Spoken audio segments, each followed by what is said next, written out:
If you've ever watched the downfall of a famous person and thought to yourself, that's what fame does to you, that's what success does to you, I want you to stay with me because I believe that belief is doing more damage than you could probably imagine. So let's get into it. I've been talking about Michael Jackson recently, so I'm going to talk about him specifically. In one of my previous videos, I got this comment, and it gets at exactly what I'm going to talk about. What I keep noticing in the comments of the Michael Jackson content I see on this platform, even from some of his biggest supporters, is the narrative, this is what fame does to you. And I want to offer a different way of looking at it, because if you end up viewing following your dreams, fame, success as dangerous, your subconscious will internalize that as evidence and make sure that you never get there. Point one, his mission required a large platform. We Are the World raised $63 million, which gave direct donations to hundreds of charities. I feel like that doesn't happen without his scale of success, meaning his success wasn't separate from his mission, it was a mechanism for it. Number two,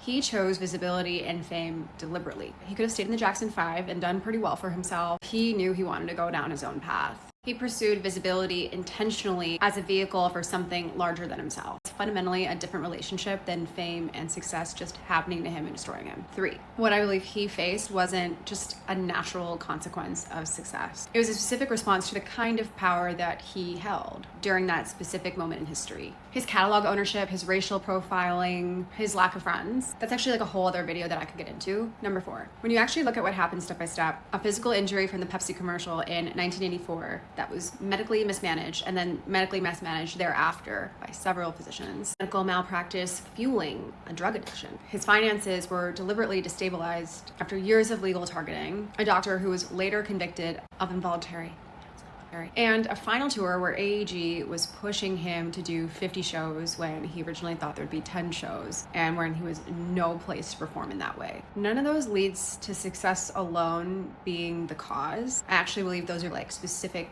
failures towards him. It's an absence of people who have his best interests at heart, the absence of a support structure strong enough to protect him from being all consumed. Number five, and yet his identity held. Despite everything, the scrutiny, the allegations, the relentless public dismantling, him becoming a shell of himself, he never stopped making art. His music is still reaching so many years later. That, I believe, is what an unshakable internal foundation is. So when you look at his full picture, there's absolutely a correlation between everything that happened to him and his success. But correlation is not always causation. What actually happened to him, I believe, was a series of specific betrayals and targeted opposition that would have broken most people entirely, and it almost did had he not have a specific mission behind him. And I really believe if MJ was watching this, he would not want you to translate his story to believe that fame and success is dangerous. He'd want you to know that not everyone in this industry could be trusted. We'd want you to go for it. So don't let a narrative around his life or any other famous person's life be a ceiling on yours. All we can do is truly just learn from them.